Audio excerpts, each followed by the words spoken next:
I know you love earning travel rewards and cash back, and that's why you're going to love Rakuten. With Rakuten, you can earn cash back on everything you need to book your dream trip, hotels, flights, rental cars, experiences, and more, while still booking through your favorite travel sites. And don't worry, cash back can be earned on top of earning the credit card points and the hotel and airline loyalty points that matter most to you, depending on how you make your booking. Plus, with Rakuten, you can also earn cash back on groceries and other purchases like electronics, pet supplies, and more. And the best part, you can join today for free and start earning cash back on top of your travel rewards. Go to Rakuten.com or get the app. That's Rakuten, Rakuten. Rakuten, the most rewarding way to shop. This episode is brought to you by TaxAct. Don't do your taxes alone. Join TaxAct's National Admin Night. Admin nights are social gatherings for getting through your to-do list. So get ready for a night of fun, finding deductions, and filing taxes with TaxAct, where you can file your federal and state return for just $49 through April 8. Let's get together and get them over with. Visit taxact.com/admin-night for details. That's one thing I've maybe noticed about maybe American culture is that there's a lot of focus on the individual. And maybe in Norway, and you've been here longer than I have, so maybe you have disagree or agree with it, or maybe you have different insight, but I think there's more value put on, like, how can we help everybody? Like with healthcare, with college being largely paid for. Now there's a trade-off, there's taxes are probably higher, but I think Norwegian culture sees the value in having those things available for all the residents. And I don't really see much homelessness either here. So that's kind of one of the big things that I've noticed as far as culture and maybe some differences between America and Norway. That is today's guest, Don Jenkins, sweetheart of a guy. We got to do this interview in person after trading some emails. He actually emailed me several years ago, and he was talking about how he has been a social studies teacher at that time for almost 25 years. Now it's been 30 years, and he has been traveling mostly for free in the summers for almost 2 decades. And there are a lot of opportunities as a teacher to travel. And we touched on so many topics in this conversation because he was in Norway. I don't want to spoil too much of the interview, but he was here for a year and he got to travel around to different schools and work with different students from all over the country. And just from that experience, we had a wide-ranging conversation, pulling out topics like the importance of studying history when you're visiting a place and understanding that context. We talked about teaching as a meta skill. He gives some advice on that. We talked about communication and, him teaching for 30 years at this point. Definitely some things to learn about public speaking. We talked about the solo travel experience. He had to sacrifice being away from his wife and his family for a year to have this cultural experience living and teaching in Norway and getting to travel around. And I wanted him to share some advice around that experience. He's gotten to see his family. They've come to visit, but it's a pretty big commitment. And perhaps you are somebody who is in a partnership or you're in a marriage or you're a part of a couple and you want to go have a certain experience, a travel experience for an extended length of time. And maybe it's your partner is not able to do that, or they just don't have an interest in it, or whatever the case is. There's a lot to weigh there, and you have your own life to live, and at the same time, you have this commitment. So anyway, I wanted to dive in to that as a topic and a bit of a call to action here to people that may be interested in teaching. I know Don shares some words about that, and just so much more. Really enjoyed this conversation. Again, it took place in person, and that's always a joy. So I hope you get a lot of value out of this one. Let's dive in. Thanks for being here, and welcome to the Zero to Travel podcast, my friend.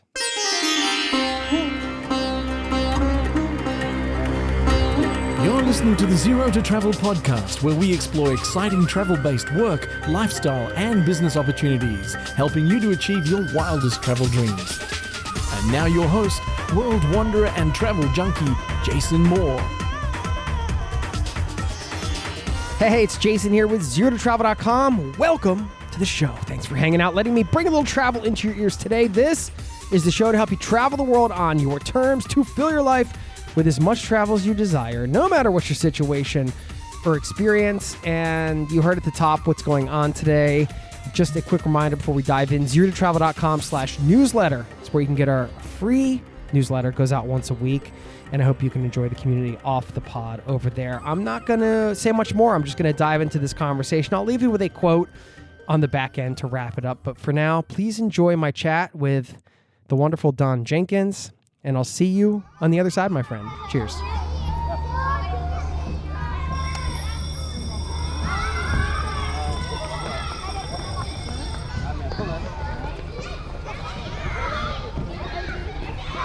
Don Jenkins, welcome to the Zero to Travel podcast, my friend. Thank you very much. It's good to be here. We got high-fiving in the beginning. All right. We are sitting in a sawed-off tuk-tuk. Tuk-tuk.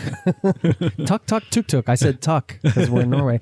I know, that's a kind of a weird description, but we're in person in Oslo, which we're going to talk about the reason why you're here today. Yes, indeed. And we're in one of these street food court type things, and they have a sawed-off tuk-tuk. They've turned into a booth, and so we got to sit here. Yeah. Right? I mean, this is the spot. I noticed your Wrigley Field shirt when we first came to meet up for coffee. Right. And I just have to say that going to a day game at Wrigley is one of the greatest American experiences of all time. I'm not going to disagree with that. I've been doing it since I was probably 6 or 7 years old. In Chicago. When tickets were $1, yeah. Taking the L down there, and nice. My brother would take me, and I've probably been over 100 times, and through the good times and through the bad times, too. Yep. It is a spectacular, quintessential experience, the whole thing, the neighborhood around Wrigley, the baseball game itself during the day, the atmosphere, it's awesome. Yeah, Wrigleyville is fantastic. There's lots to do. You're kind of close to the lake, so that's definitely something you have to do, even if you're not a huge baseball fan. If you're in Chicago, I agree. If you're in America traveling and you get a chance, do it. You grew up in Chicago, but you don't live in Chicago, and you're not even living where you are living right now. Do you want to share with everybody where you normally live and what you're doing in Norway? So normally I live in Oak Harbor, Washington, which is about an hour and a half north of Seattle. And I've been teaching there for 27 years. And about 10 years ago, I heard of this opportunity where you can, as an American teacher, you can go to Norway and live and travel around Norway for a whole year. Yeah. And you visit schools, and you give workshops on American history and government. So last year I applied to it. My kids are in college now, and I talked it over with my wife, and she kind of gave the go-ahead to apply. And I got chosen to go. Wow. And I've been here since last August. And I'm living in Oslo on the weekends, but my main job is to travel to schools all over Norway. So up to this point, and we're about 7 months in, I've visited about 35 schools and 5,500 students I've talked to, in addition to about 100 teachers for teacher workshops. And I was thinking about it. I've been teaching for 30 years, and I probably have 150 kids or so per year. Yeah. And so I've actually seen more kids this year and taught more kids this year than I have over my 30 years. Okay. Wow. So it's been so much fun. It's probably been the most fun I've had. Kids really appreciate me being in their classroom. Yeah. And we get to talk about American history and government, and I answer questions that they have about other things, like kids want to know what do I think of Norwegian water?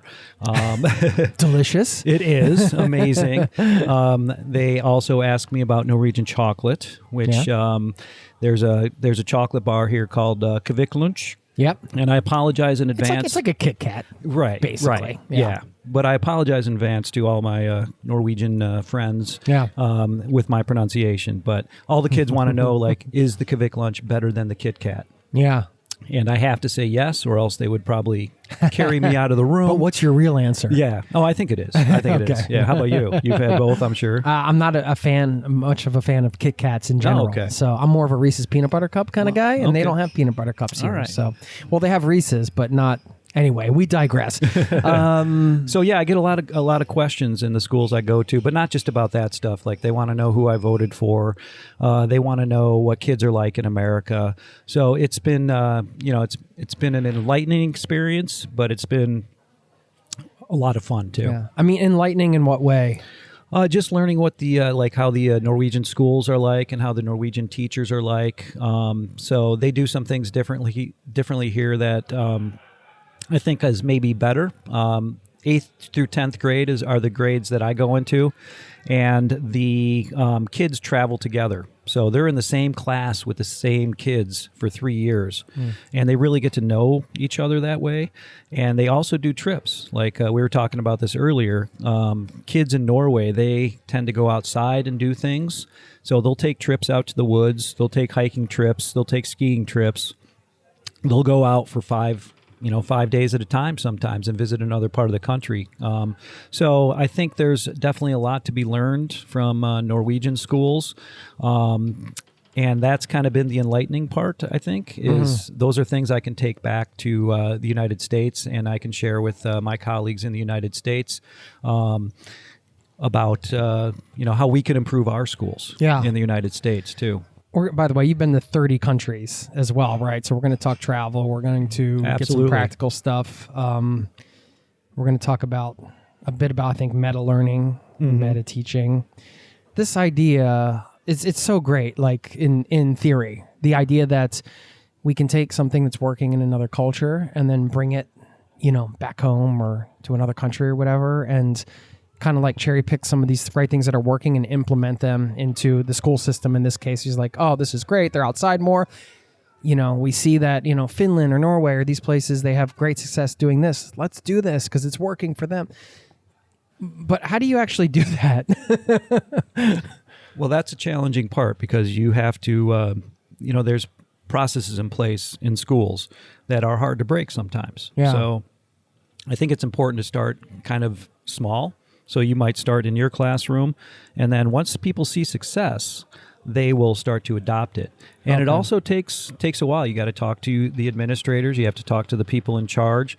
So as far as like looping is concerned, grades 8 through 10, kind of, the teacher goes with them too. So they're with them all the time. Yeah. Or getting outdoor education programs. So you have to start small, and then you have to not give up too. Because just like anything else, sometimes you have roadblocks, just like with travel, you have roadblocks, and sometimes things don't work out, but you can't give up. So if you see things that are working, you just have to keep at it, and you have to keep getting more people on board. So it's almost like the snowball effect. Like if you get it going and it's successful, I've seen this in education over 30 years. Teachers know what work. Kids know what work, and when they start seeing something that works, then they're going to jump on board quick because everybody wants what's good for kids. Yeah. I mean, I think that's a good call to action you could apply that same principle if somebody's listening and they're trying to generate change at work, whether it's like a cultural change to the work atmosphere or a practical thing or something. That idea of taking a small step and just trying to lead by example, I suppose, and get people on board. And absolutely, yeah. In the workplace, if somebody sees that something's working, or a boss sees something that's working, they'll be like, "Hey, you want to share that with the rest of people?" Yeah. And then in the teaching world, same thing in like the business world.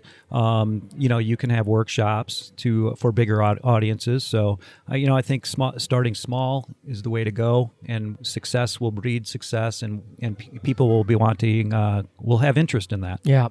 For any leader that's, whether it's, parents, and you could call them a leader with children at home, a teacher, perhaps somebody that has like employees under them, where they're having to educate in some way or perhaps disseminate information, but they're doing it to a group of people with varying perspectives, mindsets, learning abilities, all that kind of stuff.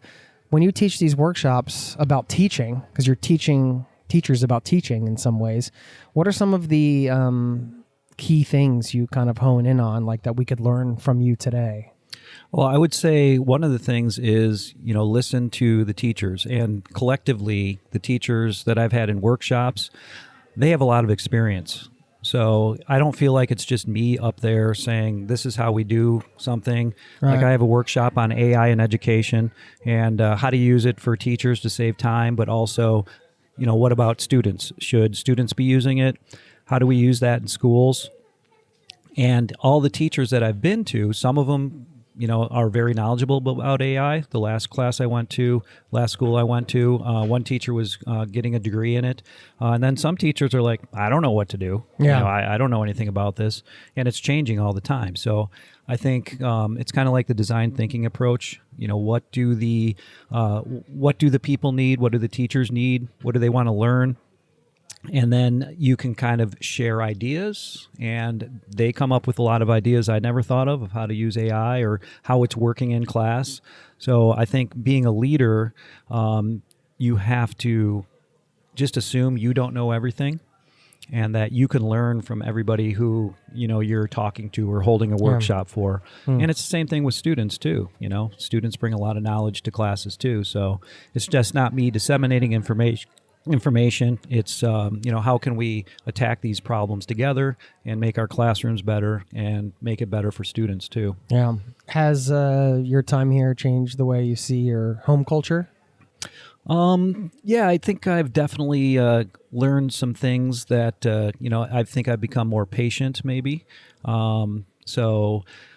American culture has some similarities to Norwegian cultures. There's a lot of Norwegians that settled in America. There's a lot of Europeans that settled in America. So we do have a lot of things in common. But I do like, and the kids ask me this sometimes, like how is Norwegian culture different from, American culture? What's the biggest culture shock that you've seen here? And, I've been thinking about it over the last 7 months. And I think one of the things that I've noticed here that I think is a good thing, people might not agree, but I think there's more of a stress on the common good here. America's kind of built on individualism, which is a good thing, I think. But I think there's got to be a balance between individualism and doing what's good for the common good, which I think can also be good for the individual. Yeah. So that's one thing I've maybe noticed about, maybe American culture is that there's a lot of focus on the individual. And maybe in Norway, and you've been here longer than I have, so maybe you have disagree or agree with it, or maybe you have different insight, but I think there's more value put on, like, how can we help everybody? Like with healthcare, with college being largely paid for. Now there's a trade-off, there's taxes are probably higher, but I think Norwegian culture sees the value in having those things available for all the residents. And I don't really see much homelessness either here. So that's kind of one of the big things that I've noticed as far as culture and maybe some differences between America and Norway. We'll get back to the interview in just a moment.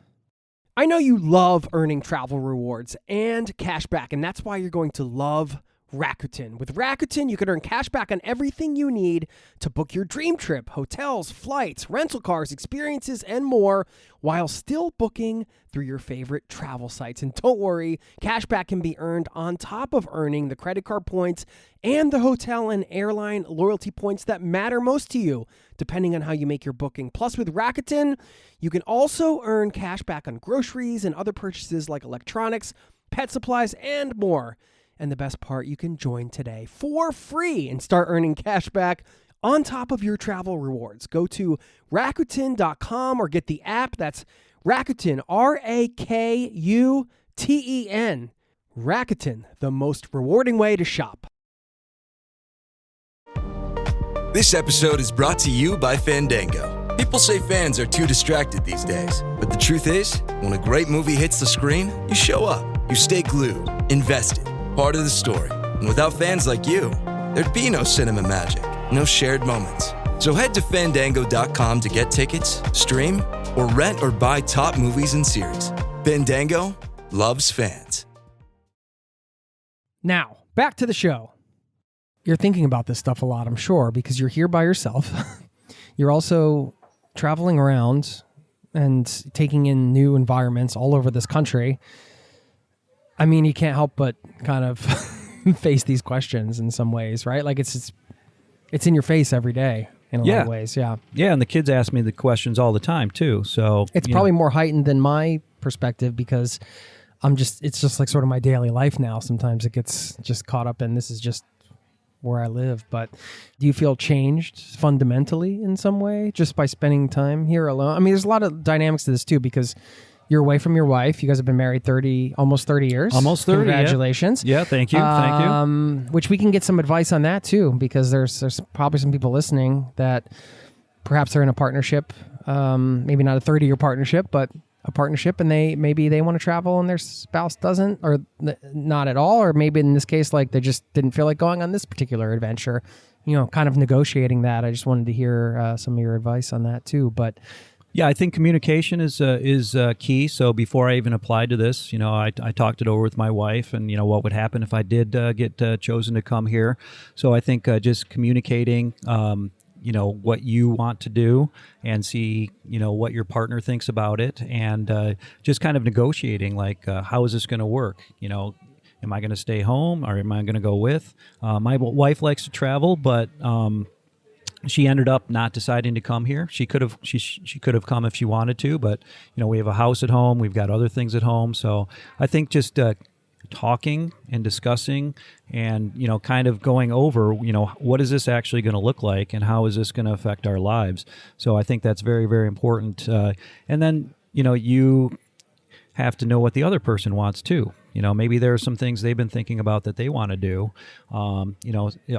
Can you kind of make, I don't want to say a deal, but a lot of it is negotiation. Like, this isn't the first trip I've gone on, but 15, 20 years ago, I started doing teacher professional development. And I would go to Germany for a couple of weeks, or South Korea for a couple of weeks, or Japan. And we had kids. The kids were younger. So we would have to talk about that. Yeah. And then, so, she likes to go places with her friends for like the weekends. So, I had to set aside time, and I loved to, because I loved hanging out with my kids, coaching baseball and going hiking and stuff. So I think you just have to make sure that you're not just thinking about yourself. You also have to consider, what your partner wants to do, and how they feel about it too. And there's been some trips where I'm like, I've been gone too much, so I'm not going to go. Yeah. So sometimes you got to know when to say no. Yeah. Yeah. Okay. As hard as it is, because I've been very fortunate. These teacher trips I've been on, besides the Norway trip, they've been funded. So I haven't paid anything for these trips I've gone. Very little in some cases. So, because generally speaking, when you think about teachers, you don't think about balling with huge salaries, right? Like, that's not, which sad but true, right? Yeah. Well, I don't know, Jason. In the United States, we make a lot of money teaching. I mean, it's a very very lucrative. I'm kidding. I was like, wait a minute, has something changed? No, it's one of the tragedies, I think, of American society is that the teachers are underpaid. I really believe that. And that means less people are going to go into teaching. And I know that that was one of the things you wanted to talk about today when you sent the email, decided to meet up. You're like, hey, if we do a show, I'd like to just talk about encouraging people to teach, because there's two sides of this. There's also the travel side of it. So I know everybody listening, this might not apply to everybody, and everybody's not going to just jump off this podcast and become teachers, but it's fair. I mean, you got this platform, and share your experience as a teacher for decades and what that's done for you personally, travel wise. And I just love to hear your thoughts on. Yeah. I mean, a lot of teachers, they say I wanted to be a teacher since I was like 7 years old. So I wasn't one of those teachers. When I was a college sophomore, I had to decide what to do and just declare my major. And I kind of looked in the book back then where you decided your major, and I wanted to make an impact on the world. So I think, that's a big thing that you can do with teaching, but you can do it in other professions too. So I decided on being a teacher because I wanted to also coach. I love sports, and just working with kids I thought would be interesting and worthwhile. And that's why I got involved. And I think maybe a lot of people are kind of scared away from going into teaching now, but it's such a rewarding profession. And a lot of states pay really well. So and I'm not going to say that teachers don't get paid much, because my state, Washington, pays really well, but I have other teacher friends where they don't get paid very well. Yeah. But if you take a look at everything overall, it is something where you can make a tangible impact on kids' lives, and they will remember that. So Absolutely. you have to look at the positive things. I'm still friends with kids I taught back in Illinois, and they're approaching 50 years old now. And, I learn from them too, with their lives. So it's awesome to see kind of the direction they've taken and the things they've done in their life. And that's why, I went into teaching, and that's been the most rewarding part, is just the people part. Yeah. And the same thing with the kids in Norway. It's like you're having an impact maybe on a shorter term, but that is the reason why I got into teaching. I think that's why, people should consider that. But you can also do that in other professions too. Yeah. So it's not just teaching, but sure, you kind of have to consider, what you want to do. But you guys get flexibility to travel too, because you get your summers off. You get these opportunities like you've been able to take advantage of. I don't know, that's not every teacher that gets to go to Norway for a year and travel around and do this sort of program. But yeah, if there are any teachers listening and they want more information on those types of opportunities, how can they get in touch with you? Well, I do have an Instagram account, but it's not, I don't have a whole lot of followers, but you can go to Norway DJ. And you can find me there and send me a message. That was available? Norway DJ? I know. I went with DJ Norway first, and that was taken. So I had to go with Norway DJ. Yeah. So that would probably be the best way. Yeah, because with Don Jenkins DJ, that's a tough handle. That can be a tough handle to get. You know? I'm not much of a rapper, and I'm not like mixing tunes on the weekends. But that would probably be the way to find it. Way to find me. Yeah. And then I also have a Facebook page, and I try to post updates on my travels. But the saying is like some people in education, they're like, hey, why'd you become a teacher? And the joke is June, July, and August, because you get those months right. off usually. So yeah, there's definitely some benefits to that. And in education in the U.S. at least, there are lots of opportunities for professional development. And I started off traveling in the U.S. and going to history conferences and history experiences. So I got to go to Philadelphia and D.C. on a teacher trip.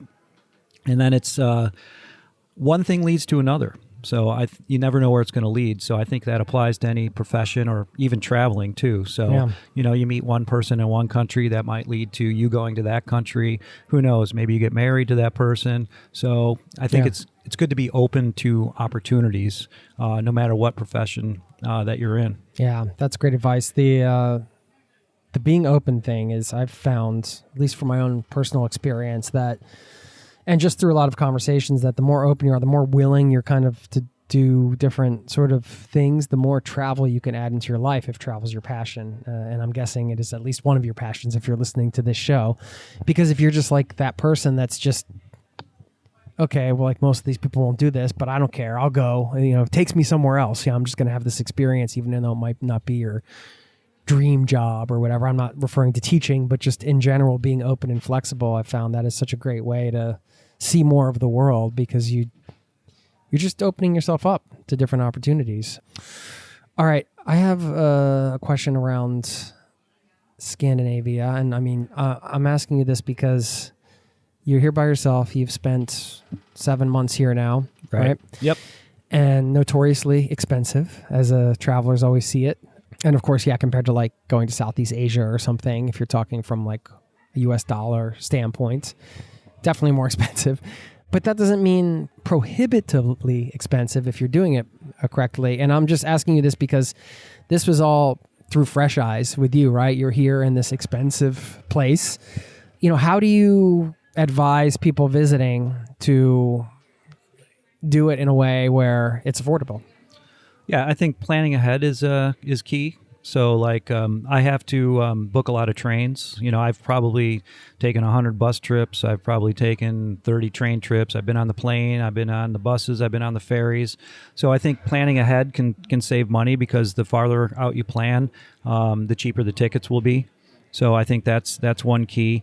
As far as food is concerned, I have noticed the Norwegian restaurants are... You're eating a lot of hot dogs from 7-Eleven? Is that has your hot dog consumption gone up? Thankfully not. They eat a lot of hot dogs here. That's what I've heard. I've seen that, the deals in Narvesen. So Yeah. I'm still here after 7 months, so Okay. I haven't eaten too many hot dogs. I'll save those for Wrigley Field. Look out, Joey Chestnut. That's right. The Black Widow. So yeah, just going to stores. I think getting food at stores, I think that's pretty comparable to the United States as far as price. And then I came across this one app. It's called Too Good to Go. Yeah. And somebody told me about it, and you can get deals in this is worldwide too. You can get deals of food that the restaurants or the stores, they're not going to be selling out of for that day. So you could get hot dogs if you want. If you want to eat hot dogs I every don't know day. if that's the thing I want to get, Or how about nachos? Yeah, nachos? okay, sure. Okay. So that is a good way, and you can get a variety of food too. So I've used that quite a bit, and in Good to go. Too good to go. Too good to go. Too good to go. Yeah. Too good to go. Too good to Okay. go. Yeah. Like you can't just throw it out. Right. Yeah. Okay, Yeah. got it. Yeah. And in Norway, and I'm not sure if this is the same case in Sweden or other Scandinavian countries or around the world, but Norway hotel breakfasts are amazing. Yeah, Scandinavia in general has Okay. some killer hotel breakfasts, Yeah. I think, So like you have yogurt. in my experience. Yeah, I know. It's just amazing. It's like, I think the first month I was here and I traveled during the weeks, like going to the breakfast, I probably was consuming like my daily amount of calories at breakfast. Yeah. It's like, you just can't, I mean, you have a lot of choices. So you can get through the Too Good to Go app, you can go to Norwegian restaurant, not at the hotels. They have breakfast. So at the end of the breakfast, then you can get breakfast for like $4, Yeah. US dollars. Right. So that would be one thing I recommend too. And then a lot of times there's Is that through the app or that's through the app. Okay, So you just put your credit card on there, and then you just simply tap on the one that you want to do, and it said thank you for helping out, and it tells you the time that you have to show up to pick it up, and it's very, very simple. So if I see something I like, within 5 seconds I can be having my my dinner meal for $4 instead of $15 Yeah. or $20. So that's definitely something I would recommend to save a lot of money. And then just utilizing like maybe lunchtime is a lot cheaper than dinner time. I think that's maybe another strategy to use. And then for dinner, maybe going to the store and getting some maybe some Brunost cheese, which is the local Norwegian cheese, which is really good. And You pronounce that very well. Oh, thank you, thank you. And I've been doing that for dinner, and that saves money too. So I think one of the big expenses is probably food for people, and that'll save you some money, and you can go out to eat at a place you want to with that savings too. Yeah.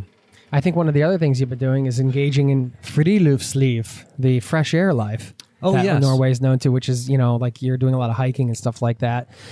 And, Norwegians, they get out. And when you're out in nature, doing nature activities in Norway, that's not a cost. That's an activity that you can do that doesn't cost any money.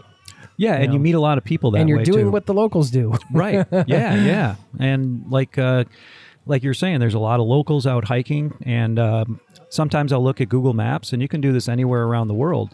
Is if I'm going to an area, I look at Google Maps, and a lot of times they'll have little icons or places to go, and then I'm like, oh, that's cool. I never knew that. So when I was up in Vadsø, way up north. How was my pronunciation on that? I'm not sure. I've never been there. I noticed on the map that there was a place where Roald Amundsen was before he went to the pole, and his ship, his airship, docked there back in the 1920s. So I found that place, and I did a hike out there at night. Locally in Norway, I was hiking up, and I hiked to one of the places outside of Oslo, and I met a couple older guys at the one of the. Maybe you know the name for it, but it's they sell food there. It's up in the like Oslo Marka or Nordamarka, but I met them there, and I started talking to them, and we talked for like 30 minutes, and they told me, Louis Armstrong came to this hut back in the 1950s when he was playing here, and I didn't know that. Yeah. And then I was talking to him about going to the sauna too. So I think just kind of keeping an open mind to that, and people are more than willing to talk to other people. I found all over the world, and Norwegians kind of a lot of people say, well, they're not very talkative, but I've found once you start talking or you just ask a question, then then you're just going from there, and people will talk to you all day, and you'll learn a lot that way. So that would be another recommendation is, just walk around. That's one of the first things I like to do when I get to a different city or different area. Not in Norway necessarily. I'll do that here, but like all over the world I'm talking about. So once you walk around and you talk to people at the restaurants or people at the coffee shop, or you meet people in the park, that's a great way to kind of do a lot of cool things and meet a lot of people and eat a lot of different food. And it's not that expensive either. Or you have an hour and a half long conversation with the bus driver, like you had. Oh, that's right. Yeah, that's true. So that was cool too. I was at a little school in Skjåk, and it's probably I don't know, maybe 500 people or so. And I had to go back. There was only one bus left for the day to get back to the bigger city where I was staying. Yeah. And I ended up having this app on my phone that wasn't working. And I'm like, oh, what am I going to do? How am I going to pay for this? So I got on the bus and I told the bus driver, and he's like, okay, that's all. You can just use your credit card on the machine. And then he ended up asking me where I was from, and I told him. And I told him what I was doing. He's like, oh, yeah, you probably met my daughter in school today. And I'm like, oh, yeah, I remember her. And we ended up talking for like an hour and a half on the bus ride home back to where I was going. And he told me he was going to visit America, and he wanted to take Route 66.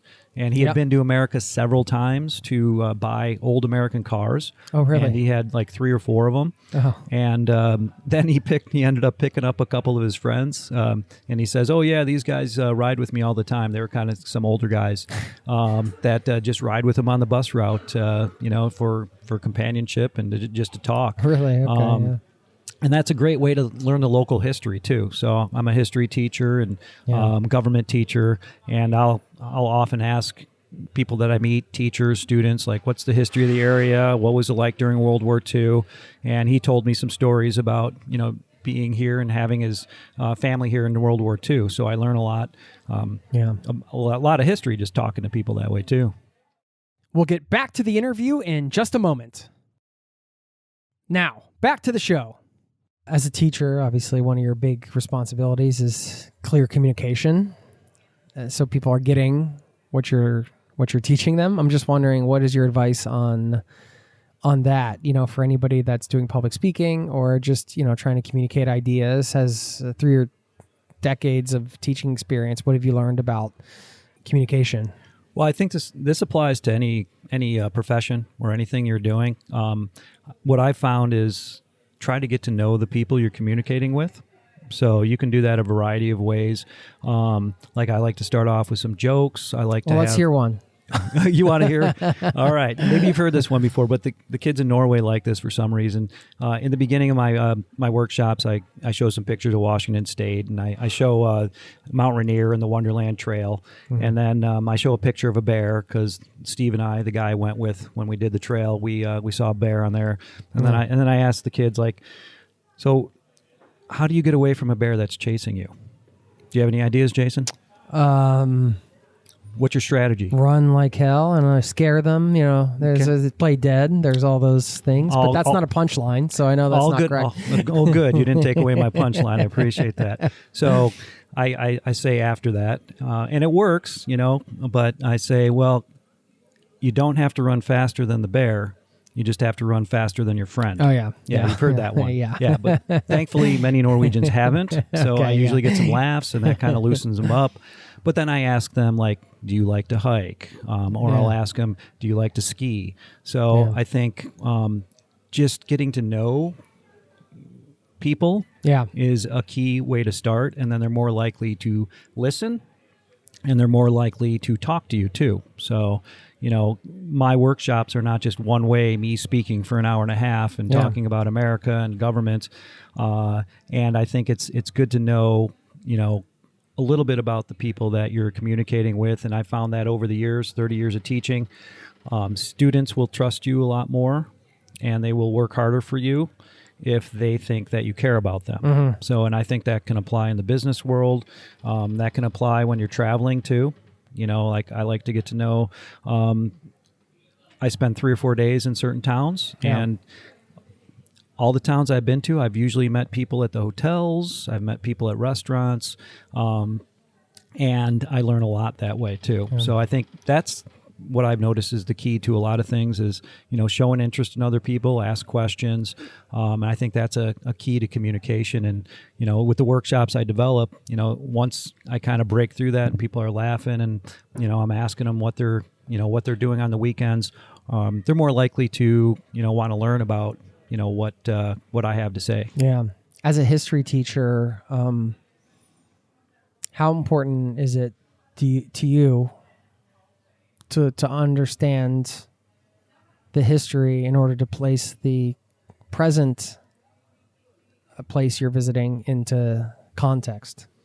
I think that's very important, because the way a country is or the place you're visiting, the way it is today is based on what's happened last year, 5 years ago, 10 years ago. And knowing the history of an area will kind of illuminate what is happening in the country in the present. So, I think it's essential. It's key. And there's always that saying, like, those that don't know their history are doomed to repeat it. So I think there's a little bit of a factor in that area. How do you do that when you're traveling somewhere new? What's your process? I ask the teachers. I talk to the teachers. I do a little research beforehand, if I can. So I think kind of doing a little bit of both, doing some research on the area and learning about the area, learning about the history. And like I was saying before, with using Google Maps or using any map, I love paper maps too. Yeah. So I'll look at paper maps beforehand, and then I will see some of the local places. And just walking around too. Yeah. I see places that aren't on the map too. So last week I was in a small little town called Vogo. I hope I'm pronouncing that right. But I just walked around and I saw that Edvard Munch, his family was from there. Yeah. And I wouldn't have known that if I didn't walk around. And I also learned there's a trail that he took from Bestheim to Vogo, and it's like 50 kilometers long. So I'm hoping to go back and talking to the locals and talking to people is probably the best way. Some of the towns I've gone to, I've heard stories of what it was like in World War II, and that's another key place. I think that's probably the most important place is, getting that kind of oral history is key to understanding, what a specific area is. And sometimes you have preconceived notions, too, of what you read. Yeah. And sometimes that won't match up because there's a lot of people with different experiences and different perspectives on, a place and its history, too. Yeah, because, written history, it depends on how you're taking it in and what you're taught. America is a great example of a country that many say has fallen short on teaching history in a comprehensive way, from including all of the brutal history and the terrible things that happened with Native Americans, with African Americans, slavery and all that. And that's not like, it wasn't like that it was glossed over, but that it doesn't go deep enough. What are your thoughts on all of that? Yeah, I think that is the last 20 or 30 years I've noticed that more stress has been put on science and math, which is important, but I think that's also come at the expense of teaching history. And you need to teach all the history. You need to teach all the facts. So it's important to teach about all the great things that America has done in the past with our Constitution, with the Bill of Rights, with revolting against the king and setting up a country that's based on people choosing their leaders. But at the same time, you also have to teach that we're a work in progress, and that when we originally became a country, not everybody could vote. Only white males could vote with property. And we're constantly working to improve it. And if you don't know the history of a country, or if you don't talk about maybe some of the things that have gone wrong and have not been okay, such as with lack of civil rights or slavery, then how do you improve? How do you make your country better if you don't acknowledge some of the bad things that happened? And how do you develop ideas to make it better? Yeah. A more perfect union. Have you run into any situations where people were trying not to talk about those things, or trying to get those things to be less talked about, where you've had to, in the teaching community, or because that stuff's happening now? Yeah. They're banning books, they're changing history in some way, or not sharing all of it, or giving one side of it that isn't giving the full picture. Exactly. So yeah, when you're not getting the full picture, you're not getting the whole history. So I've been fortunate. But systemically, you know what I mean? That's happening. Oh, yeah, absolutely. Yeah. Where I live in Washington State, we're pretty good about not suppressing information about maybe bad things in the past. But I have teacher friends where they're like, if I teach this, I might lose my job. Wow. Yeah, and it could be... It's insane. Yeah, it is, 100%. Because... Literally? They would get fired? Yeah. Yeah, and in some states they don't have the protections. There's no teacher unions, so if they teach particular things that the state tells them that they can't teach, then they're going to get fired. I've had teachers tell me that in different states. So what's an example of that? So for example, like if they're teaching like about certain things about just focusing maybe on just on slavery. Or what slavery was like. In some cases, they're not supposed to teach like specific things to make kids feel bad, from what I understand, about the past. And for me, that is, you're not learning the whole history, and you're not learning what people went through. And I agree, you have to teach the good things. There's a lot of great things about United States history, but you have to teach about the bad things too. And you're going to feel, you should feel bad about the bad things that happened in U.S. history with the Trail of Tears, with slavery. And it should make you feel, negative thoughts, because those were horrible, horrible things. And if we don't teach about those things, kids won't know about them, and then they won't realize our whole history. So, that's why it's important. Unfortunately, you're going to feel bad, and you should feel bad about some of the things, but there's also good things you can realize about American history. It's, there's good and bad with every country's history. And outside of history, that seems to be a general trend, is like, let's be careful we don't make people feel bad. And it's like, well, that's not life. Right. Yeah. We don't live in bubbles. No. Yeah. Well, we do kind of now in these algorithm bubbles, but you have to get out of the bubbles. Yeah. And we're kind of in the tuk-tuk bubble here, too. Yeah, we are. We're kind of surrounded by everything. But yeah, I don't think that's healthy at all, but as teachers, we have to, talk about why these things happen and talk about how they've improved and how we can even improve them even more. So yeah, just making it look like everything is happy and good in a country is not a positive way to teach history. It's a good place to start, but you also have to talk about some of the negative things that happened, and that's how you make a country better. Yeah, that's how you improve it. And that's how you improve you improve yourself too. Because we're not perfect and we make mistakes. But how can we make ourselves a better person than we were yesterday? We have to look at the mistakes we made. Which historical figure would you like to sit down and have dinner with the most? Oh, you're going to throw that one out there. I don't know. How am I supposed to choose from the thousands and thousands of historical figures? I don't know. Just throw one out there. Well, we won't hold you to it. Okay. I love baseball, and I'm a baseball guy, and I think sports mirrors what's going on in the culture. So I think I would probably want to sit down with Jackie Robinson. And not just pick his brain about baseball, but pick his brain about what he went through playing baseball in the 50s and, breaking the color barrier. But then a lot of people don't know about him is after his playing days were over, he was very much involved in the civil rights movement. Yeah. So if I'm going to pick one person, I think I'm going to pick a combination of somebody who was involved in sports, but then also had an impact on the country as a whole.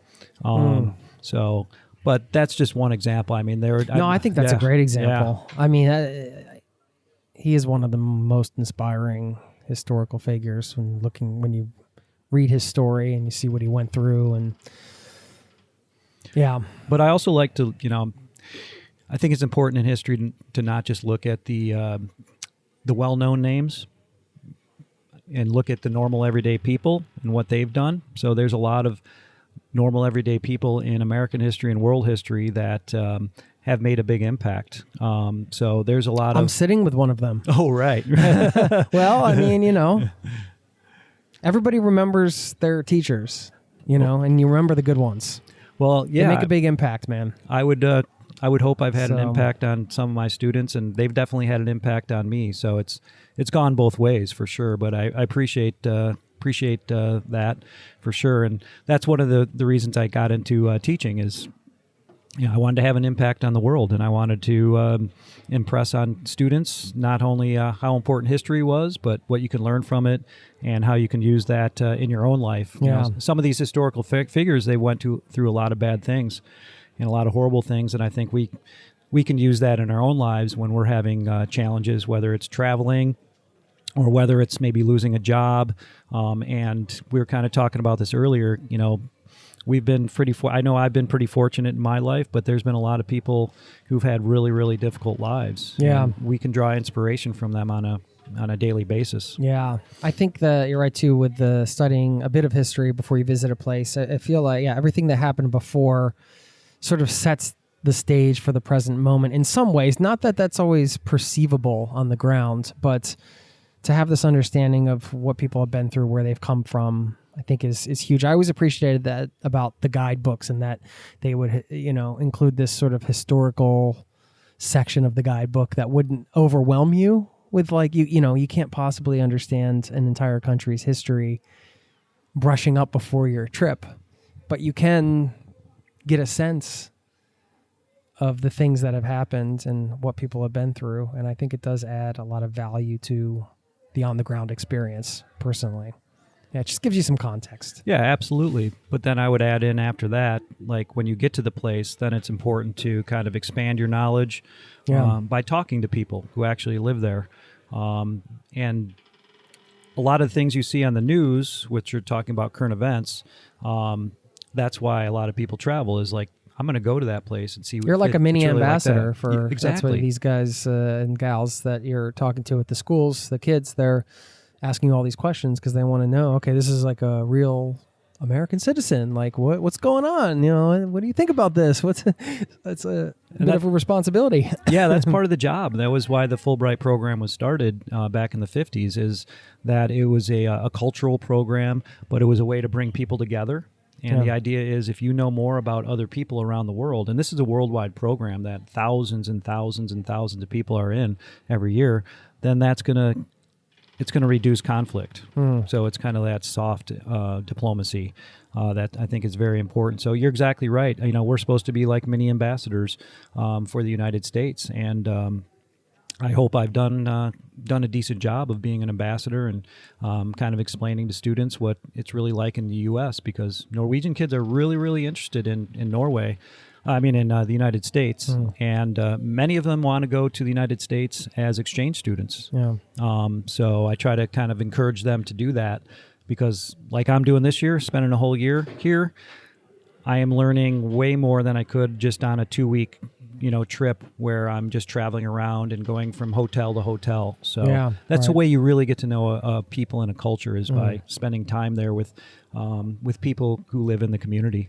One of the things we talked about beforehand, I know you wanted to mention, is the sort of the common fears associated with whether it's a trip or something like this where you're committing to a year abroad. I'm just curious of your thoughts on, how you were feeling going into this. I know you're getting separated from your wife and things like that, so it's a unique situation to you. But just in general, speaking to those fears and any advice that you might have. Yeah, I think we all have these fears, and sometimes our our mind runs away with itself. You kind of overthink things sometimes. No. Oh, yes. And it's not just occasionally, just not on big trips either. You know, it's like on smaller trips, maybe even in the United States if you're traveling there. So, yeah, I definitely had fears before I got here. You know, would the kids like me? Would it be dangerous for me to be traveling all over Norway? For how many hot year? dogs am I going to have to eat? Yeah, or will I want to eat? Will I be addicted to hot dogs? Will I go in the fjord in the wintertime, and will I freeze to death? But yeah, I mean, the fear part of it is, you know, can be consuming. But what I try to think of is people have done this before, and people who travel, or maybe you're going on your travel trip for your first time, and maybe you're going by yourself too. I try to think like somebody has done this before. Somebody is then in that country, and there's probably many people in that country who are traveling alone that aren't from that country. So that I also try to realize in my mind, and I try to take care of that fear before, you know, it runs away. So, you know, the fears that I've had have not come true at all, just like they almost always never do. So realizing that and thinking that the worst thing's not going to happen. Okay, it's very unlikely that it's going to happen. So you have to kind of push that aside as soon as that little fear starts coming through your brain on a cloud. So that's kind of how I've dealt with it. And then, you know, being away from family has been the hardest thing for sure. Being away from my wife and my two kids who are in college now. That's hard to deal with, but I try to talk to them a lot. Yeah. I try to send them emails. I've probably communicated more. Sent any postcards yet? I did. Nice. I did. I'm glad that I did, because you would have thrown me under the tuk-tuk if I didn't. That's one of the first things that I did is I sent postcards to my kids. Who doesn't love to get a postcard? Oh, I know. It's even such now. a joy. Yeah, I should send you one. Please do. No, that's great. I think. Yeah, I know it's to clamp the fears down, and it sounds silly because some of these fears, they seem so, after we're on the ground, sometimes they seem outlandish in a way, but they're real, you know, and I think even experienced travelers get these, you know, feelings of anxiety about an upcoming trip and things like that. But that idea of remembering people have been there and people are there right now doing it definitely helps to sort of temper that. I think research too, like we were talking about researching the history. Yeah. You know, like researching what, you know, if you get sick, where are you going to go? You know, what's the word for that in the country you're visiting? You know, what's the word for the doctor? What's the word for the pharmacy? So I think doing a little research on that can allay some of the fears also. So I think that's important too. Like the sort of the emergent, like the, if you have, emergency backup plans, or like if something's going to happen, let me at least know where I can get X, Y, or Z drug or whatever. Yeah. And there's Facebook groups too. I mean, there's social media. I've noticed. I'm a member of a few groups. Like somebody said, I'm really sick right now. Where can I go to a doctor? Where should I go? So, you know, having that knowledge in your travel bag too. Yeah. Realizing people all over the world are going to help you. Yeah. You know, by far, most people, if you are sick or if you get injured, which is a lot of, you know, that's probably the number one fear of a lot of people is there's people that will help you there. Mm-hmm. And even if they don't know you.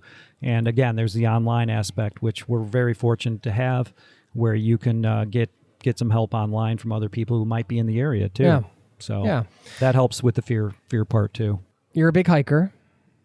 Give us your 3 of your most favorite hikes in the world that you've done. Ooh, that's a great one. I love that question. So a couple years ago, I went down to Patagonia and I did the O circuit. Yeah. And that was pretty stunning when I came up to the pass and I looked down and I saw the glaciers on the other side that go from Argentina into Chile. So that had to be probably, you know, definitely in the top 3 for sure. And the great thing about that is you kind of hike with the same people every day. So I made a lot of friends that way. We're still in contact. And I met up with one guy and did a hike, and I'm hoping to meet up with a couple of the other guys. So, you know, not only was the scenery beautiful, but just meeting different people from around the world on that hike was amazing. And then the Wonderland Trail in my own backyard. Always something I've wanted to do. Yeah. It's about 90 miles. Is that right? It's about 90 to 100 miles. Yeah. Yeah. And that was an amazing, we got super lucky. Around, does it circumnavigate Mount Rainier? The whole thing. Yeah, The okay. whole dang thing. So, Yeah, what a beautiful park. Yeah, we got lucky too with the weather. So we had really good weather for most of the part, and my friend Steve and I, he had just started backpacking like 6 months before that. So, I think that's another good message too, is like, even if you've never traveled before, even if you've never hiked before, just do it. He was in his 40s when he started doing it. So, and that's where my bear joke comes from too. Yeah. And Steve plays a prominent role in that. Shout out to Steve. Yeah. So shout out to Steve. So you can't go wrong with the Wonderland Trail either. So, that was probably, in the top 3 also. Let's see, number 3, in Norway, I did the, maybe you can help with the pronunciation. What was the one with the flat rock out on the lake with the Tom Cruise? Preikestolen? Yes. Yeah. That was a stunning day hike also. And it wasn't very crowded. Oh, So you got lucky. I know. Yeah. That's, for those listening, the new Mission Impossible Dead Reckoning, when Tom Cruise jumps off with the motorcycle and base jumps. That's from that place. Yeah, and there's tons of pictures. But I think I'll put that one to the side as far as like favorite in Norway so far. But I think the one that's in your backyard, whatever that is. So for me, when bringing it home, you're bringing it home. That's right, full circle. So I love hiking at Fort Eby. Fort Eby, there's a trail that goes along the bluff. And you can see the Olympic Mountains, and it's pretty stunning. So whatever hikes in your backyard, I think there's plenty of places you can find in your backyard that which are accessible all the time because you're there most of the time. So I would say for number 3, I can't go wrong with Eby's Landing. Okay. Is there another country that you would like to do a year in, like you just did here? Well, after this year, it's home is definitely, sounding pretty good for a while. Sure. But let's say, you're recovered, you're, right. Hypothetically. Yeah. Hype.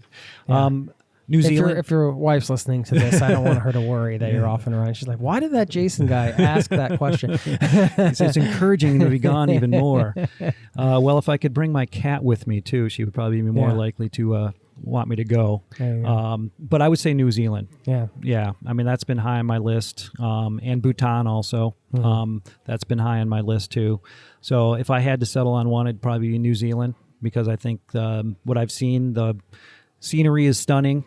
You have mountain biking, you got hiking. The people are friendly. You got the North and the South Island. So I think New Zealand would probably be my number 1 pick. Nice. How about you? I have to put it up there for sure. Yeah. It could be really interesting to live in a place like Japan for a year, for example, someplace that's not Western Europe, not the United States, or somewhere in Asia. I don't know. I'm pretty open. It's tough. I'm not flexible, but I'm open. It's tough. At least right now. But no, thanks, man. I appreciate your time. Appreciate you meeting up and sharing your time and your knowledge here. And also, thanks for the coffee you bought me earlier. No problem. I figure everybody needs a coffee in the morning, right? Especially with a couple little kids. Yes. Yep. And you still got some time here, so I'm sure we'll find a place to meet up again. But do you want to leave us with perhaps a historical quote to send us off? Oh, a historical quote. One of your favorites? One of my favorites. Boy, I don't know. That's a tough one. I don't have a whole lot of quotes that I can rely on for that. So I don't know. Anything I else you want to leave us with? Yeah, I think just challenge your fears. I think is maybe a good one. Is recognize them. But the only thing we have to fear is fear itself? There you go. How did they? You led me right into that. Yeah, thank you for remembering that. I think that's a great one to end on, and I think that applies to travel and our daily lives too. So, yes, perfect. All right. Thank you for setting that up. All right, we'll high five it out. All right. Thank you so much. much. Thank you, Jason. Appreciate it. All right.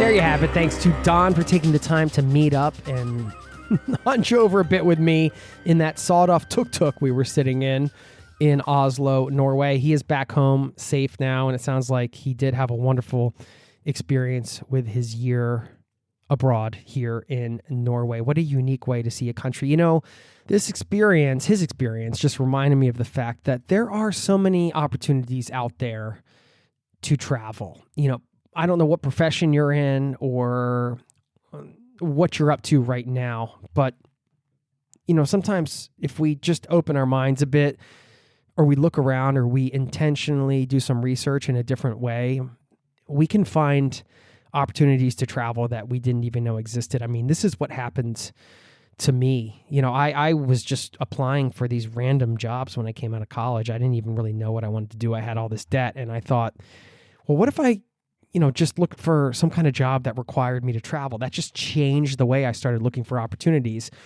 And then I started stumbling upon, you know, seasonal work and all these sort of different things. And that's how I ended up initially working in the touring events industry as a tour manager, eventually working in music as a tour manager, and just doing all of these different things. I worked as a tour guide for an adventure travel company one summer, and, you know, got to get paid to travel all over. And it was an incredible experience and really kickstarted my life of travel because I was able to pay my bills and travel. And, you know, let's just keep our minds open. I know we've had people on talking about things like artist residencies. There's all these different sort of things out there, ways that you can travel. And maybe there are some hidden ones as we come up into the new year. I'm just coming out of this one. This is just sort of a spontaneous rant, but I just wanted to share that. Perhaps, you know, taking a look at your skill set or your profession or your interests and opening your mind to what opportunities are out there. Maybe you'll stumble on something new that you hadn't thought of that will take you somewhere unexpected in the coming year or in the near future. You know, who knows? I just want to put that out there as an open thing. I think it can be a helpful mindset to kind of go into as we often end up hitting sort of refresh, or maybe not totally hitting refresh or reset when the new year comes, but just kind of reassessing. It's just sort of natural, right? The calendar turns and we do kind of start assessing things and maybe looking for new opportunities. So maybe you can just parlay that little rant into, you know, some kind of thing for yourself. I don't know. You know, I'm just sharing. Here we go. That's what this community is all about. We just share, try to help each other out.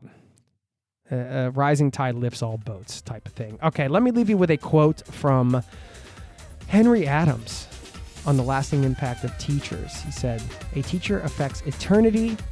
He can never tell where his influence stops." Love that.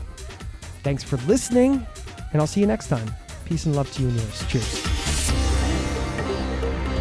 This podcast has been brought to you by ZeroToTravel.com. Ideas and advice to make your travel dreams a reality.